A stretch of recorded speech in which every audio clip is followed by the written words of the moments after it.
Sa kagustuhan ng Department of Education na magpatuloy ang pagkatuto ng mga mag-aaral sa kabila ng pandemyang dulot ng coronavirus disease o COVID-19.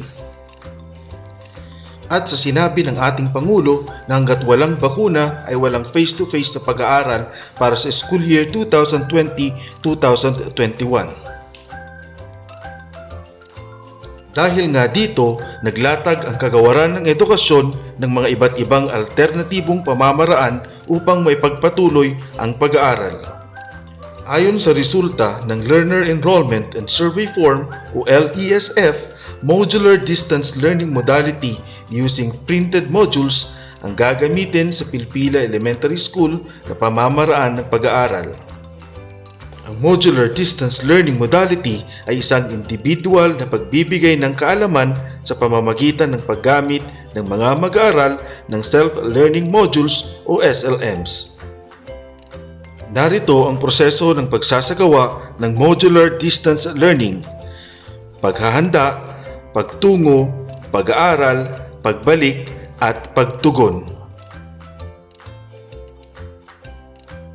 Paghahanda. Bagamat work from home, kailangang ihanda ng mga guro ang mga self-learning modules o SLM, mga aklat, activity sheets, study guide sheets, at pupils query bilang parte ng self-learning kits ng mga mag-aaral. Pagtungo. Magtutungo ang magulang, guardian o tagapag-alaga o kahit sinong parte ng pamilya na may edad 21 hanggang 59 taong gulang upang kunin ang printed learning materials sa paaralan sa gabay ng gurong tagapayo sa araw at oras na itinakda. Pag-aaral. Sa gabay ng magulang o tagapag-alaga, aaralin ng mga mag-aaral ang mga aralin sa self-learning modules para sa isang linggo.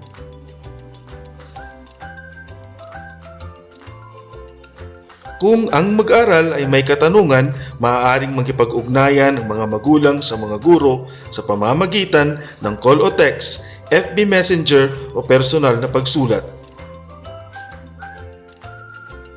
Pagbalik. Ibabalik ng mga magulang o tagapag-alaga ayon sa nakatakdang oras na itinalaga ng mga guro o ng paaralan, dala ang mga sinagutang printed materials ng bata. Kasabay nito ang pagkuha ng mga bagong SLM para sa susunod na linggo. Tandaan, kailangang mapanatili ng mga bata na malinis, walang punit o gusot at walang di kanais-nais na amoy ang mga SLMs. Pagtugon. Ito naman ang oras na nakalaan para iwasto ang mga activity worksheets at matugunan ng mga guro ang mga katanungan ng mga mag-aaral. Maaari niya itong sagutin sa pamamagitan ng call o text, FB Messenger o personal na sulatan ang mag-aaral para maibalik sa susunod na pagtugon ng mga magulang. Mahigpit na pinatutupad ng paaralan ang safety and health protocols na itinatakda ng IATF at Department of Health. Ito ang mga sumusunod. Tamang paraan ng pagsusuot ng face mask at face shield sa loob at labas ng paaralan. Sundin ang physical distancing. Tumapak lamang sa mga foot markers.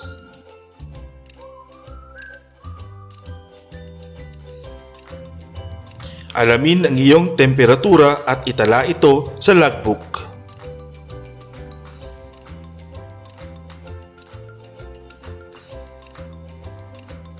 Maghugas ng kamay o gumamit ng hand sanitizer o alcohol na matatagpuan sa mga entry points ng paaralan. Gumamit ng eco bag o backpack sa pagkuha at pagbalik ng mga modules. Magdala rin ng sariling ballpen para sa paglagda sa logbook. Narito ang mga hakbang sa pagkuha ng mga modules.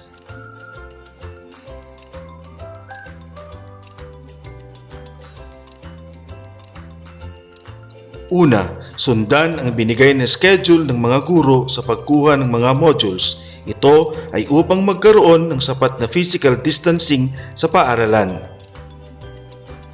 Pangalawa, magtungo lamang sa mga silid-aralan na nakatakda para sa inyong mga anak.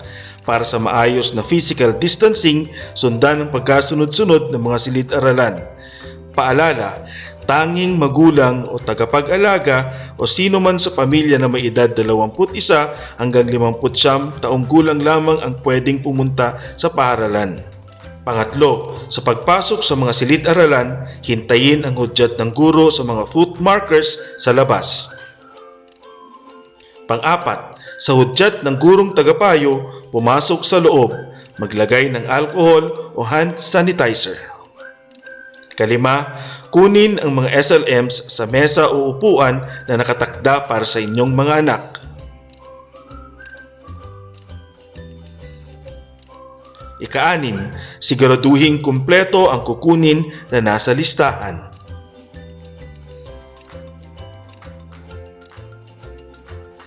Ika-pito, lumagda sa logbook, patunay na kumpleto ang nakuhang SLMs. Ika-walo, pagkatapos lumagda, lumabas ng silid-aralan at sundan ng mga araw papuntang labasan. Para sa mga magulang na hindi makakapunta sa itinakdang araw o oras, maaaring makipag-ugnayan sa mga guro upang mabigyan ng bagong schedule. Mga gabay para sa mga magulang sa paggamit ng mga modules.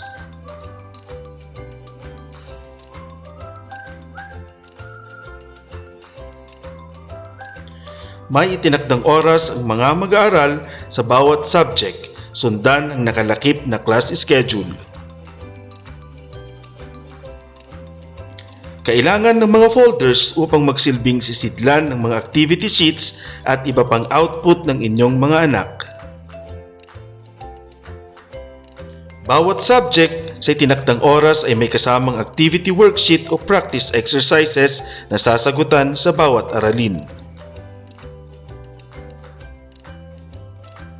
Alamin kung natapos na ng bata ang bawat activity o practice exercises. Sumangguni sa Individual Learner's Progress Report. Madali lang, di ba? Kung kayo ay may mga katanungan tungkol sa mga aralin ng inyong mga anak, huwag kayong mahihiya na makipag-ugnayan sa mga guro dahil nandito kami para umalalay at gumabay sa pag-aaral ng inyong mga anak.